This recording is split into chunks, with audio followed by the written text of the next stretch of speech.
Hola a todos, hoy es viernes, 29 de agosto de 2025, y nuestro amigo el embajador Chas Freeman está de vuelta con nosotros. Bienvenido de nuevo, embajador. Encantado de estar contigo, Nima. Permítame empezar con el desfile militar en China. Hemos sabido por los medios chinos que el presidente ruso se va a sentar a la derecha de Xi Jinping y Kim Jong-un, el líder de Corea del Norte, a la izquierda de Xi. ¿Qué significa eso en términos europeos?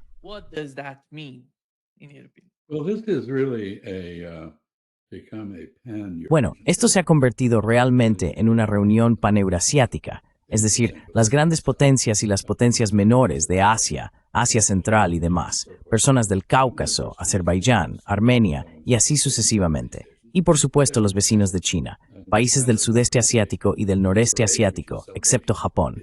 Japón no aprecia el desfile, que celebra su derrota hace 80 años en la Segunda Guerra Mundial. Creo que esto es algo con lo que los japoneses están luchando especialmente. Realmente no han asumido las acciones de sus antepasados durante esa guerra.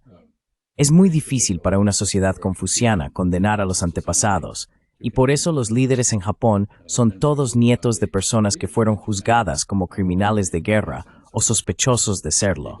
En cualquier caso, el desfile es un gran acontecimiento. Anyway, the parade is a big event.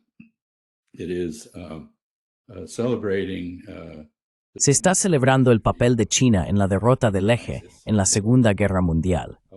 Obviamente, los rusos mantuvieron el frente occidental contra la Alemania nazi y demás. China mantuvo ocupados a un número enorme de tropas japonesas y perdió entre 25 y 35 millones de personas debido al avance japonés por China desde 1931 hasta 1945. Todavía existe mucho resentimiento hacia los japoneses, porque casi todas las familias en el norte y centro de China perdieron familiares a manos de los japoneses, y a veces de formas especialmente horribles.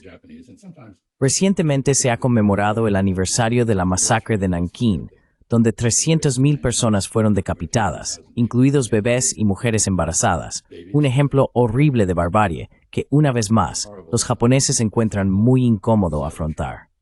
which again the Japanese are very uncomfortable dealing with. So this is a bit of a cross. Así que esto es un poco una corriente cruzada en lo que de otro modo sería la unión de personas en el noreste de Asia. Vemos la primera visita del nuevo presidente surcoreano, que normalmente habría sido a Estados Unidos. Su primer viaje al extranjero fue a Japón. Y dada la historia entre Japón y Corea, esto fue un acontecimiento extraordinario y señala la aparición de un nuevo orden en Asia en el que Japón se une a China como líder. Así que el hecho de que Japón no esté en este desfile es significativo. Supongo que lo siguiente que diría, o lo último, es que este desfile va a mostrar el increíble progreso que los chinos han logrado en ciencia y tecnología y su aplicación al armamento.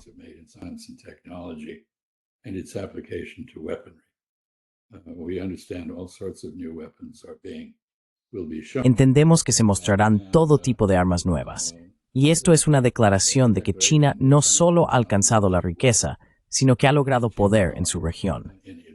No sé si el embajador estadounidense estará en las gradas. Hubo una iniciativa por parte de los embajadores de Europa Occidental de no asistir al evento. No sé en qué quedó eso. Creo que es una tontería, pero es el tipo de gesto mezquino que hemos llegado a esperar hoy en día de personas que parecen haber olvidado que la esencia de la diplomacia es no dejarse perturbar y hacer lo correcto y educado, independientemente de lo que uno piense personalmente sobre su significado.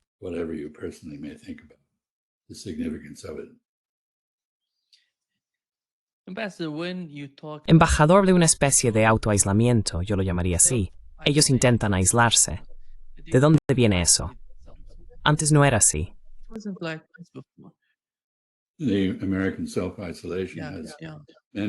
El autoaislamiento estadounidense tiene muchas causas. Parte de ello es nuestra tradición de aislacionismo, que alcanzó su punto máximo en la década de 1930, cuando nos mantuvimos al margen mientras el mundo ardía en llamas. Reino Unido resistió durante 2 años antes de que Estados Unidos finalmente se uniera a la guerra contra las potencias del eje. En aquel entonces estábamos firmemente comprometidos a no tener alianzas enredadas con otros países, a no permitir que llevaran a cabo movimientos depredadores en nuestro hemisferio, y a cambio, a no involucrarnos en sus asuntos. Eso era antes. Esta sigue siendo una tradición. La segunda razón, por supuesto, es que hemos tenido un liderazgo extremadamente deficiente y una estrategia muy errónea en toda una serie de guerras interminables. Guerras que no tienen un propósito convincente ni una estrategia para su finalización y que por lo tanto se prolongan indefinidamente. Which therefore go on forever. And the ridiculous nature of this is perhaps better. Y lo absurdo de esto quizás se ejemplifica mejor con Afganistán, donde luchamos una guerra durante 20 años, 2 décadas, y fracasamos totalmente en cada tarea que emprendimos. El propósito de esto, supuestamente, era prevenir ataques terroristas y castigarlos. Bien, nos retiramos de Afganistán hace 4 años.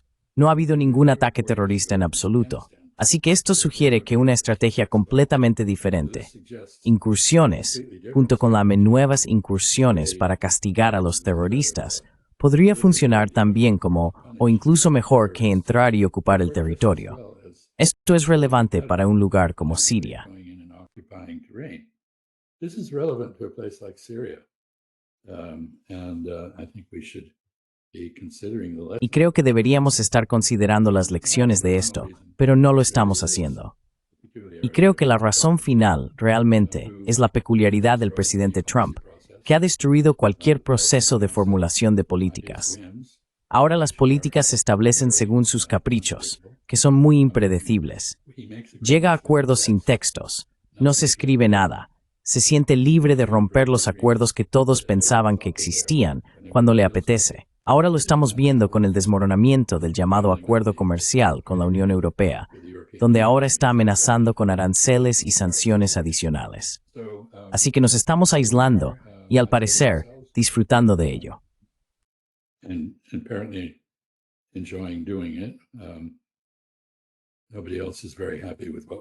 Nadie más está muy contento con lo que estamos haciendo.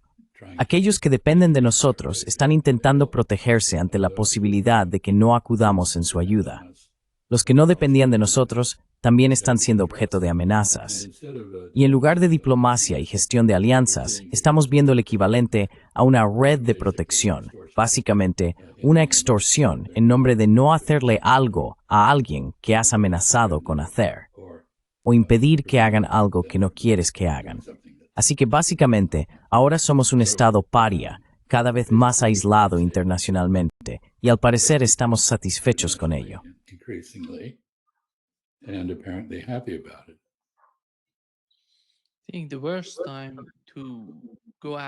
Creo que este es el peor momento para optar por el autoaislamiento. Porque por otro lado, si miramos a Estados Unidos y China, tienen actitudes totalmente diferentes.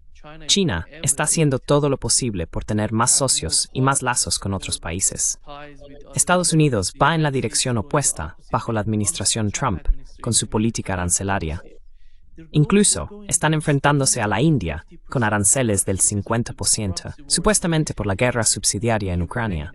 Y el asesor comercial de la Casa Blanca, Peter Navarro, dijo que esta es la guerra de Modi.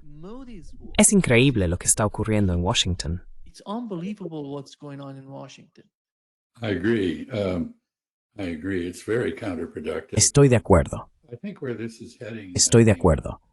Es muy contraproducente. Creo que hacia donde se dirige esto, Nima, ya sabes, quiero decir, llevará algún tiempo, pero creo que Estados Unidos realmente se está aislando de todos los demás países del mundo, incluidos nuestros vecinos más cercanos, Canadá y México. Y por supuesto, en el Caribe, ahora estamos mostrando nuestra fuerza con demostraciones frente a la costa de Venezuela. Así que creo que esto terminará con el resto del mundo uniéndose en oposición a nosotros. Y habrá un papel importante para el liderazgo chino en eso. ¿Por qué?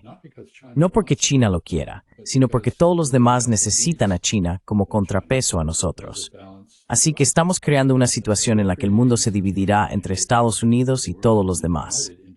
No puedo imaginar una dirección estratégica más insensata que esta, pero está bastante claro hacia dónde nos dirigimos.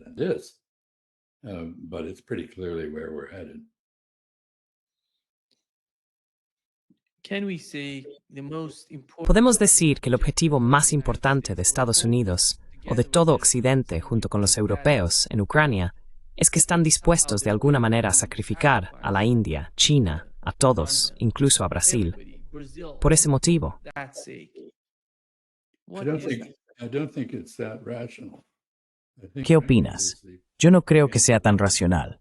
Francamente, creo que es un capricho del presidente, que según todos los estándares psicológicos, es un megalómano. Mide todo en función de su impacto personal. Así que su amigo Jair Bolsonaro tiene problemas con la justicia en Brasil, y entonces castiga a Brasil para apoyar a su amigo. ¿Por qué? Porque lo que hizo su amigo es muy similar a lo que él mismo hizo. El 6 de enero en Estados Unidos tiene su paralelo con lo que ocurrió en Brasilia tras las elecciones. Así que creo que es algo personal. También pienso que el asunto con la India es en parte personal. Está muy frustrado porque no puede obligar a los rusos a hacer lo que él quiere. Ellos tienen sus propios intereses y los siguen. Él quiere que capitulen. They're following them. He wants them to capitulate. He argued for a ceasefire, which made no sense. Él abogó por un alto el fuego, lo cual no tenía ningún sentido. Y ahora afirma que ha dado marcha atrás en eso, pero simplemente ha traspasado hábilmente el tema de Ucrania a los europeos diciendo, bueno, ya sabes, yo no quiero una guerra en Ucrania, esta era la guerra de Biden, o la guerra de Modi, o la guerra de cualquier otro, no la mía. De nuevo, su interés personal está por encima de cualquier otra cosa. Y les dice a los europeos, vale, ¿queréis tener una guerra? Bien, os venderé las armas. Podéis pagarme. Yo os venderé las armas para sostener a Ucrania, lo cual, por supuesto, es un disparate. Which is, of course, nonsense. Y luego observo que los propios europeos aún no han afrontado nada de esto. Todas las encuestas en Europa muestran que 2/3 de los europeos no quieren enviar fuerzas de paz a Ucrania. Los rusos matarán a esos cascos azules si llegan sin que haya paz. The Russians will kill those peacekeepers if they arrive without peace. And there will be no peace if there Y no habrá paz si hay tropas extranjeras estacionadas en Ucrania. Así que los europeos no son tan tontos como algunos pueden imaginar. Ellos lo entienden, pero sus élites, las personas que los dirigen, ignoran la opinión popular, al igual que Trump ignora la opinión popular, al igual que Jair Bolsonaro ignoró la opinión popular. A veces Lula ignoró la opinión popular. Sabes, existe una desconexión entre nuestros líderes y el pueblo que es bastante grande y sigue ampliándose. Así que intentamos buscar un propósito estratégico racional en la alienación de Brasil, Europa, China, India y los ataques a Irán en colaboración con los israelíes por parte de la administración Trump. No encontrarás un propósito estratégico aquí. Todo se reduce a sentimientos personales y al ego del señor Trump. personal feelings and Mr. Trump's ego. Today we had Kaya Kallas. Hoy hemos visto a Kaja Kallas publicando en X. Ella dice que la UED ya ha entrenado a más de 80,000 soldados ucranianos y que se están preparando para nuevos ciclos de guerra contra Rusia. En cuanto a Donald Trump, él dijo que está enviando más armas, pero que las están pagando. Esto es lo que dijo en Massachusetts.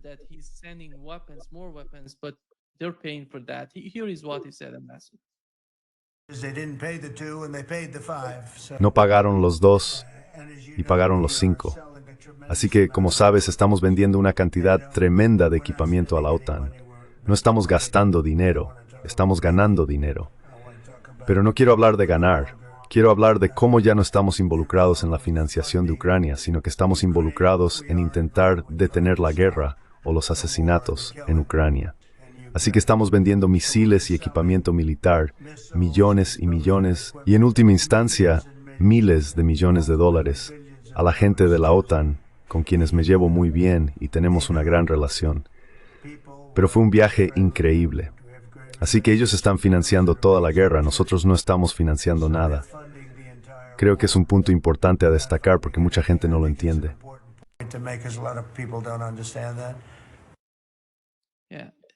Sí, la combinación de lo que dijo Kaja Kallas junto con Donald Trump no hace que nadie sea optimista sobre la posibilidad de un acuerdo en Ucrania a corto plazo. No, me gustaría señalar, en lo que respecta al entrenamiento de los ucranianos, que la OTAN entrenó a 780.000 ucranianos entre 2014 y 2022, cuando los rusos invadieron 780.000. Ese era el tamaño del ejército ucraniano que estaba preparado para entrar en el Donbass y reconquistar esa parte de Ucrania que se había rebelado debido a la política lingüística y cultural tras el golpe de Estado de 2014. Así que 80.000 entrenados es un esfuerzo de algún tipo, pero pongámoslo en perspectiva. Lo que está ocurriendo en Ucrania es que no pueden reclutar lo suficientemente rápido, incluso recurriendo a la leva forzosa, saliendo y agarrando a la gente de la calle, sacándolos de las aulas, de los autobuses y de sus casas, y obligándolos a entrar en el ejército con una formación mínima. No pueden cubrir las necesidades de personal para mantener la línea en el campo de batalla. Así que está muy bien decir que has entrenado a 80.000 personas. So it's all very well to say you trained 80,000 people. It's good, I suppose. But that's not. Está bien, supongo, pero eso no va a revertir la situación en Ucrania. Y en lo que respecta al presidente Trump, habla como si la guerra fuera una cuestión de consideraciones mercenarias. La guerra es demasiado seria como para tratarla como una propuesta empresarial. Quien gana dinero no debe ser el criterio para establecer la política en tiempos de guerra. Así que, como he dicho, básicamente ha confirmado lo que dije, es decir, ha dejado la guerra de Ucrania en manos de los europeos, y lo ha hecho de una manera que generará beneficios para Lockheed Martin, RTX, Northrop Grumman, Boeing y todos los demás grandes fabricantes de armas estadounidenses. Así que ellos están muy contentos. Pero el pueblo estadounidense no está contento con esto. Y la idea de que, de alguna manera, el propósito de la guerra deba medirse en beneficios para los fabricantes de armas no es algo con lo que la mayoría de los estadounidenses esté de acuerdo.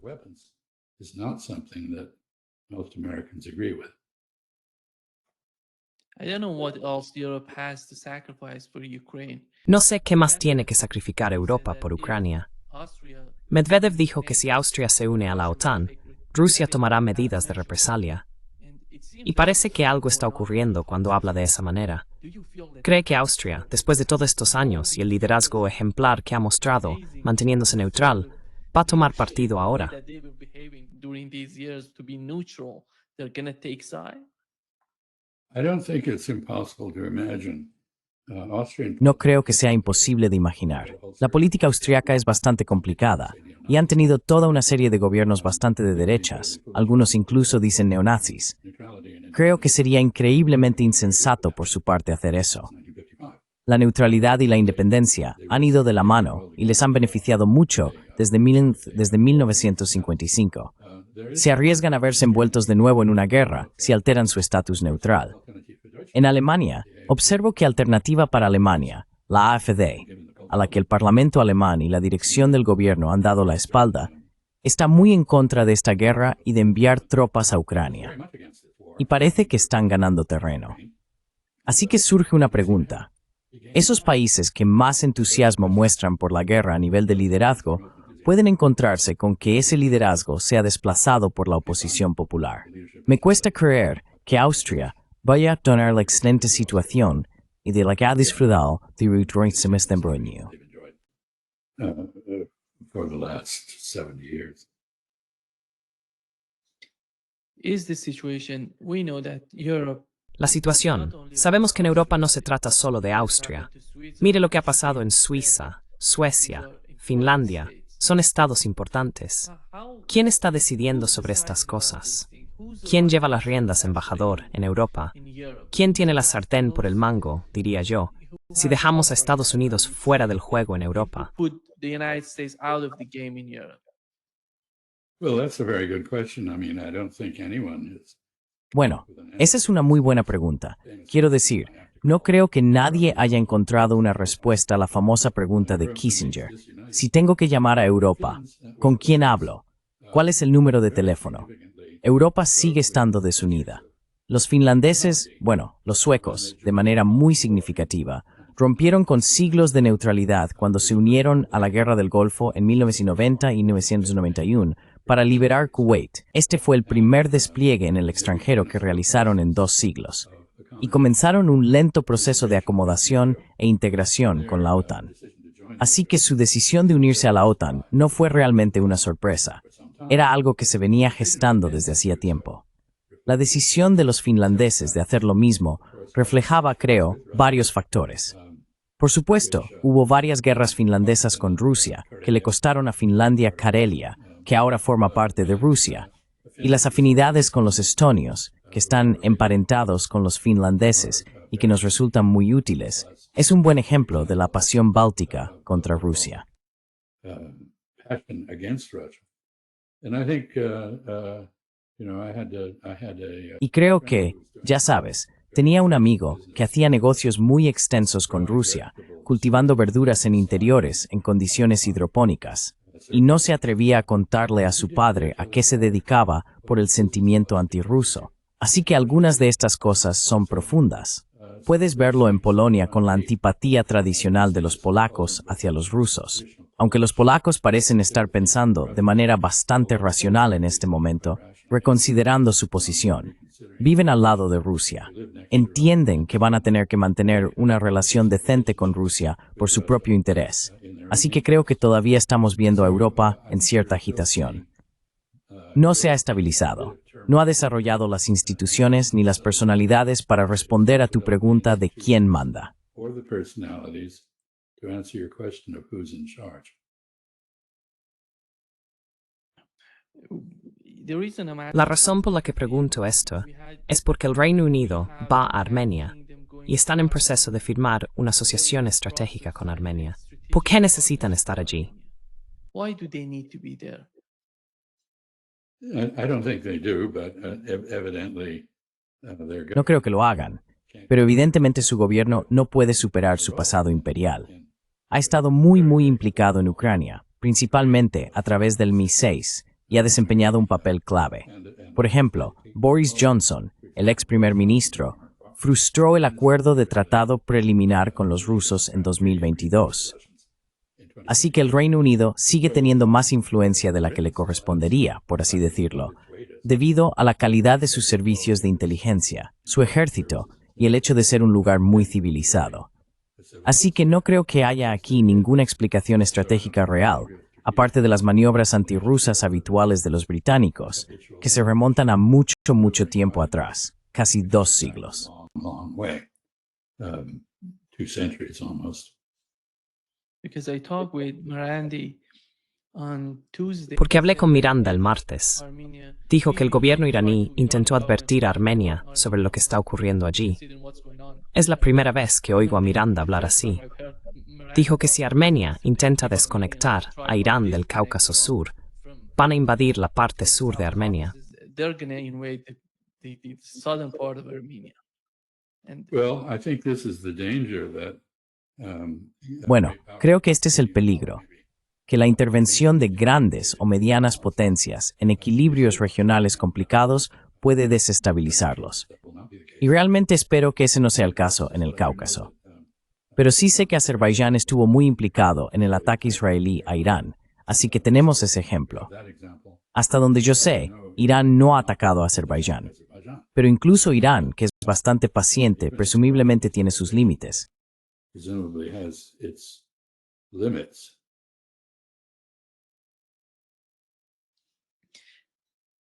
Ambassador, do you feel that India Embajador, ¿cree usted que la India, debido a lo que Donald Trump está haciendo en su contra, se ve de alguna manera obligada a decidir su futuro? Porque creo que este es un momento muy importante para la India. Tienen que decidir qué quieren ser, ya que estaban intentando jugar en ambos bandos. they were trying to play both? Y ahora se reduce a qué parte es más importante para ellos. Which part is Donald Trump les está empujando hacia China. Donald Trump is forcing Intentaban posicionarse en el medio, pero parece que, por la forma en que Donald Trump les está presionando, su futuro va a estar principalmente con Oriente. they're going to be their future going to be mostly with the East. Well, they are making a pivot toward Pacific Asia. Bueno, están haciendo un giro hacia Asia-Pacífico. Move on their Yo diría que el movimiento más significativo de su parte probablemente sea el viaje de Narendra Modi a Japón. Porque como he señalado, creo que el patrón que está surgiendo es el de Japón emergiendo como líder en Asia-Pacífico frente a la costa de China. Y la posibilidad de una asociación entre Japón e India siempre ha estado ahí. Ha estado bloqueada principalmente por la burocracia india, el proteccionismo indio y cosas por el estilo. Pero si lo piensas un momento, Japón es experto en manufactura de alta precisión e intensiva en capital. Armas, por ejemplo, armas muy sofisticadas. No es casualidad que los australianos hayan recurrido a Japón para adquirir nuevos buques de guerra. Esto es otra indicación del papel de liderazgo emergente de Japón en la región. This is another indication of Japan's emerging leadership role in the region. It would be very natural for the Indians who have defense requirements. Sería muy natural que los indios, que tienen necesidades de defensa y una industria de defensa nacional muy rezagada e inadecuada, pero una enorme mano de obra, suministros enormes de mano de obra y algunas personas muy inteligentes en la cúspide de la sociedad, bien educadas, establecieran una asociación con Japón en el ámbito de la defensa. Así que, lo que ha impedido que esto ocurra hasta ahora es que Estados Unidos tenía un sistema de eje y radios, donde Japón era básicamente el eje de la actividad estadounidense en Asia. Los países asiáticos, o países de Oceanía como Australia y Nueva Zelanda, o países del sudeste asiático como Vietnam, Tailandia o Indonesia, no tenían una relación directa entre sí ni con Japón en el ámbito de la defensa y la seguridad. Todo esto está cambiando. Defense security area. This is all changing. The Philippines, a former American colony, still very close. Filipinas, una antigua colonia estadounidense, sigue estando muy cerca de Estados Unidos. Está muy insuficientemente armada para su propia protección y quizás demasiado vinculada a Estados Unidos para su propio bien en caso de una guerra entre Estados Unidos y China.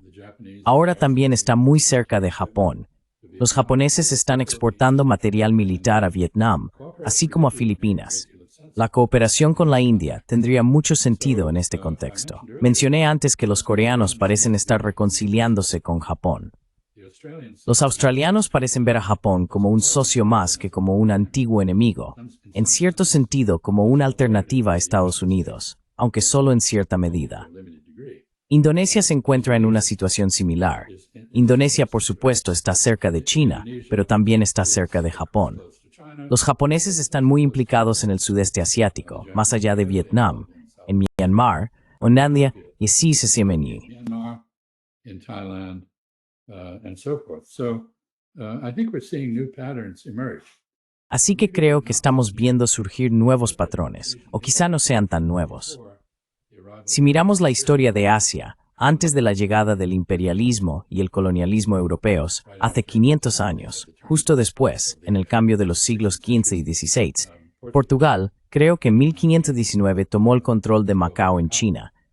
Los españoles llegaron a Filipinas no mucho después de eso, y Filipinas estaba en realidad vinculada a México y Perú, al Imperio Español en el hemisferio occidental. Pero antes de que eso ocurriera, realmente había tres fuerzas de equilibrio en Asia. En el noreste de Asia estaban Japón y Corea, que eran muy independientes. Aunque tenían una deferencia cultural hacia China, eran muy independientes políticamente.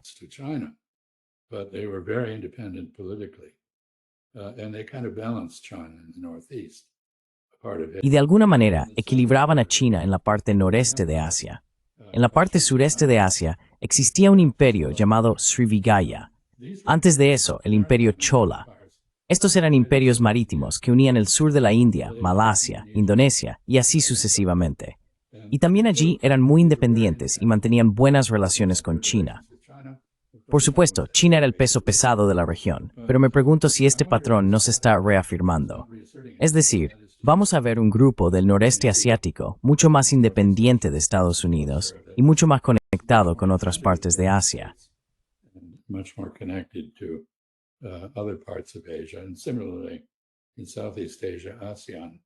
Y de manera similar, en el sudeste asiático, la ASEAN está surgiendo por derecho propio como un contrapeso a China, no militarmente, porque la historia asiática no es como la historia europea. China no salió a conquistar a todos sus vecinos como hicieron los romanos con los suyos, o como más tarde los árabes conquistaron el Mediterráneo. Las relaciones eran más distantes, más corteses, más económicas, más tecnológicas, más culturales que militares. En cualquier caso, según no estamos viendo algún progreso hacia una cierta replicación en algunos aspectos de aquel periodo anterior a la llegada de los europeos en Asia. Donald Trump, he Donald Trump fue elegido, en parte prometiendo que pondría fin a los conflictos tanto en Oriente Medio como en Ucrania, lo cual no ha sucedido hasta ahora. Ahora está hablando de un nuevo conflicto en Sudamérica, específicamente en relación con Venezuela. Esto es lo que dice la Casa Blanca sobre la situación allí. Detrás de ti, Andrew. Adelante. Gracias, Caroline. El despliegue militar que el presidente Trump ha enviado al Mar Caribe, cerca de las costas de Venezuela, es masivo. Es mucho más de lo que se necesita simplemente para operaciones antidrogas. ¿Está considerando el presidente Trump lanzar ataques militares contra instalaciones o bases militares en territorio venezolano?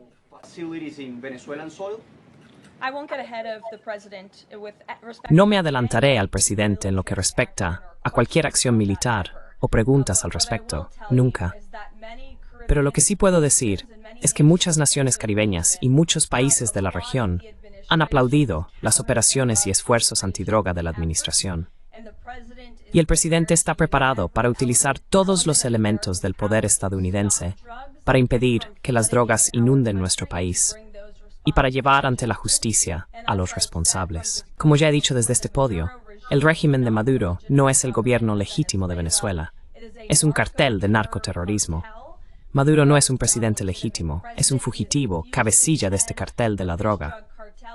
Ha sido acusado en Estados Unidos por traficar drogas hacia nuestro país. Es la máxima responsabilidad de este presidente y de esta administración prevenir el flujo ilícito de drogas hacia nuestro país y proteger a los ciudadanos de esos venenos mortales. Reagan. Well, I think I have three comments. First, Bueno, creo que tengo 3 comentarios. Primero, me gustaría ver la lista de países que han aplaudido este despliegue de fuerzas frente a Venezuela. No tengo conocimiento de ningún grupo de países que lo haya hecho. Segundo, respecto al tema de los narcóticos, esto está impulsado por la demanda, no por la oferta. Sabes, hay 2 casos en la historia en los que se ha resuelto un problema de narcóticos, un grave problema de adicción a las drogas. Uno fue después de la Guerra Civil estadounidense, cuando un gran número de soldados americanos eran adictos a la morfina, el precursor de la heroína, como analgésico, y por lo tanto se veían obligados a robar, hurtar y hacer otras cosas para conseguir dinero y alimentar su adicción. do other things to get money to feed their habit. The second instance was the British. El segundo caso fue la exportación británica de opio desde la India y Oriente Medio a China, y la adicción en el momento de la Segunda Revolución China en 1949, unos 10 millones de adictos al opio en China. Ambos problemas se resolvieron de la misma manera, no atacando el suministro, sino deteniendo a los adictos y a los traficantes que les vendían las drogas, y obligando a los adictos a dejarlo de golpe. Esto es cruel, pero funcionó. Así que, este replace word en el programa authors, en lugar de programa de adicción en Estados Unidos, you have a dynamic tenue of assuming ease upperings. Is an evasion of a solution to the problem. And third, labeling in foreign countries. Y en tercer lugar, calificar a países extranjeros de tener líderes ilegítimos, acusarlos de diversos crímenes supuestos y cosas por el estilo, no convence a la comunidad internacional de que nada de eso tenga validez. No soy admirador de Nicolás Maduro, desde luego, ni de Chávez antes que él, pero son productos de la política venezolana. Tienen un amplio respaldo. Venezuela ha sido severamente castigada con sanciones por parte de Estados Unidos. Ha sido empobrecida, ha experimentado una enorme salida de personas que buscan asilo en otros lugares, incluido Estados Unidos. Y no se puede abordar esto simplemente etiquetando a alguien de narcoterrorista y diciendo que eso justifica una intervención. Intervention. I guess the last point I'd make here is that Supongo que el último punto que quiero destacar aquí es que todo este ejercicio contra Venezuela alarma a todos en América Latina, debido a la tradición de intervención estadounidense y las muchas guerras que Estados Unidos ha iniciado en el hemisferio occidental. La ocupación de muchos países no se recuerda con cariño, salvo quizás en Haití, donde las cosas eran más ordenadas cuando los marines estadounidenses dirigían el país. Pero Estados Unidos tiene una larga costumbre, un largo historial de operaciones de cambio de régimen, ocupaciones e invasiones, incluyendo una lista considerable de países. Incluso creamos un país para nuestra conveniencia llamado Panamá. Eso formaba parte de Colombia hasta que decidimos que debía ser independiente para poder construir un canal.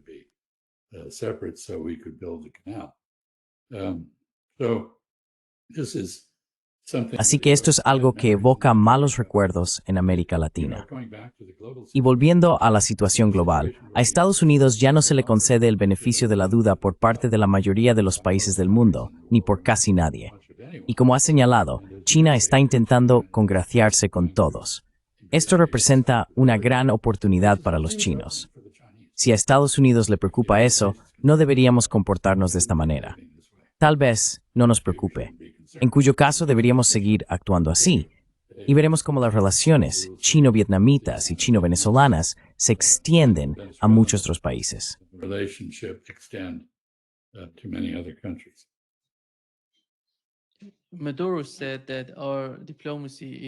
Maduro dijo que nuestra diplomacia es una diplomacia de dignidad. No sé si está pidiendo demasiado al querer una mejor relación con Estados Unidos. No Venezuela, Cuba. ¿Qué es eso? ¿Cuál es el principal problema entre estos dos países? Supongamos que Irán está lejos, en Oriente Medio. Rusia es eso. China es eso. Pero ¿qué pasa con Venezuela y Cuba? No veo que el comunismo sea el problema, porque eso ya no es así.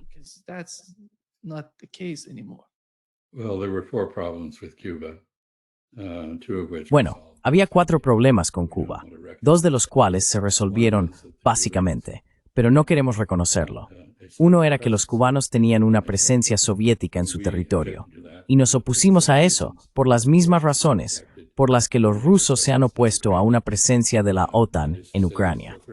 Es decir, esto representa una amenaza para Estados Unidos por parte de nuestro principal enemigo, y por lo tanto confrontamos a Cuba. El segundo problema con Cuba era que exportaba su revolución. Era un centro de agitación internacional, con figuras como el Che Guevara, que es argentino, no cubano, inspirando a personas en América Latina a llevar a cabo revoluciones de izquierda de una u otra forma.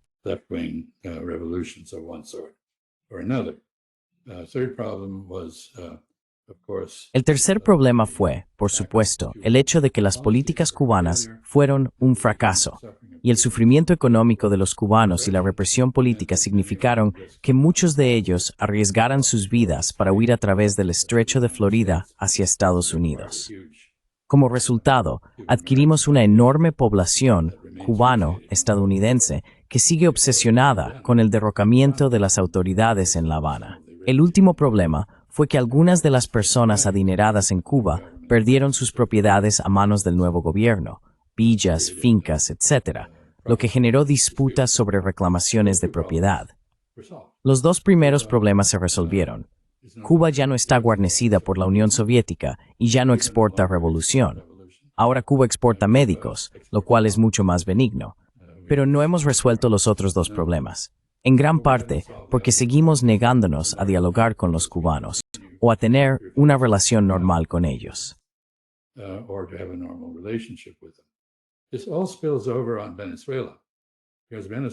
Todo esto repercute en Venezuela, porque Venezuela ha sido el principal apoyo de Cuba tras la retirada y el colapso de la Unión Soviética.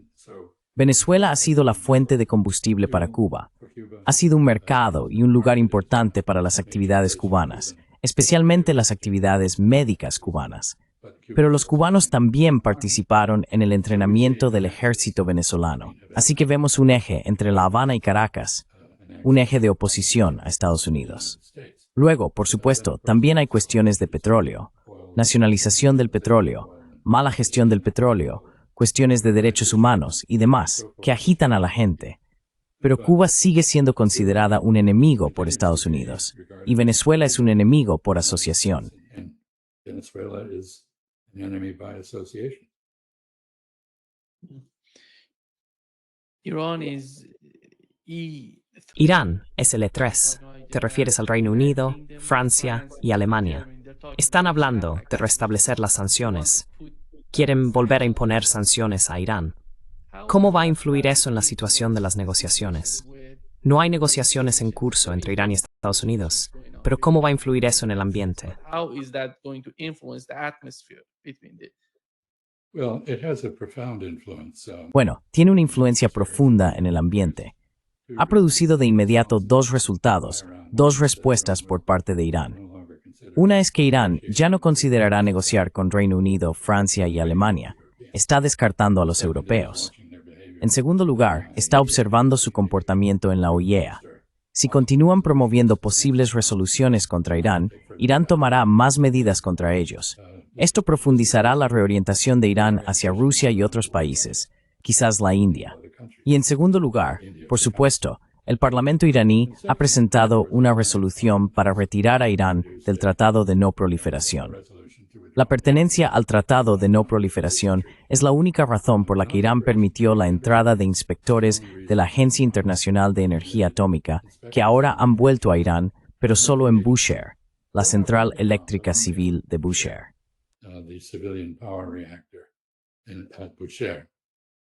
Talks are ongoing, but it's pretty clear that what the Europeans Las conversaciones continúan, pero está bastante claro que lo que acaban de hacer los europeos está empujando a Irán exactamente en la dirección equivocada, hacia la construcción de una bomba.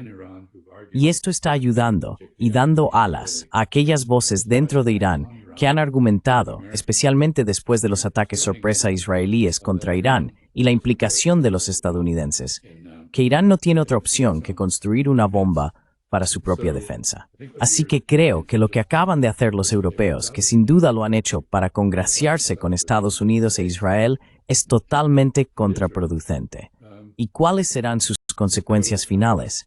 Ya lo veremos. what its final consequences will be, we will see. Ambassador, the situation in Gaza. Embajador, en cuanto a la situación en Gaza, tuvimos un ataque israelí a un hospital y luego atacaron de nuevo, matando periodistas. Después, el portavoz de las FDI salió y dijo, no sabemos lo que está pasando. No estamos matando a estas personas intencionadamente. Pero el portavoz del gobierno israelí habló de manera diferente. Esto es lo que dijo.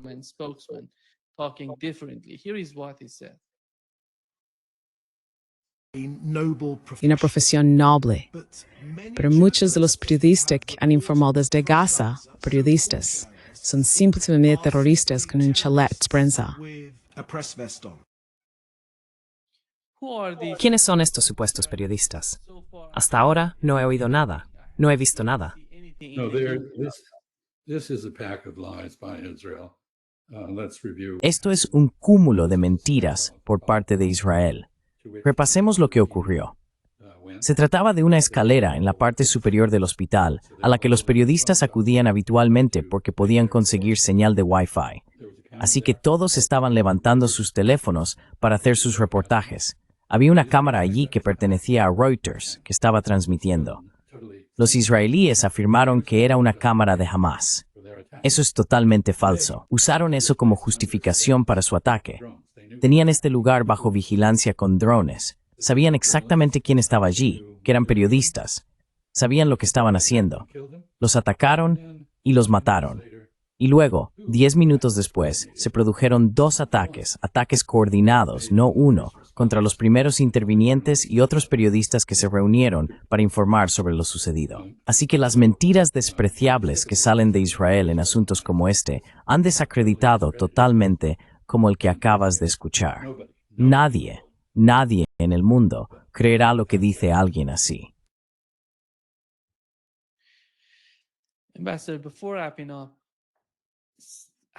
Embajador, antes de terminar, ¿cómo se siente respecto a la reacción de Washington ante la próxima cumbre de la OCS? Creo que la nueva cumbre de la OSS, la que se avecina, es muy importante. Tenemos a Irán, Rusia, India y China todos juntos. ¿Cuál cree que será la naturaleza de las discusiones que tendrán allí, en su opinión? They're gonna make there, in your opinion? Well, I think the discussion will be, unfortunately, very much Bueno, focused on creo que lamentablemente la discusión se centrará mucho en cómo contrarrestar las provocaciones salvajes de Estados Unidos, who is las oscilaciones del presidente Trump, quien ha logrado enemistarse con gran parte del mundo. despite No ha hecho que América vuelva a ser grande, ha hecho que América vuelva a ser despreciada, de una manera que ya intentó y logró un poco en su primer mandato. Pero el daño que está causando, tanto a nivel nacional como internacional, se está acumulando.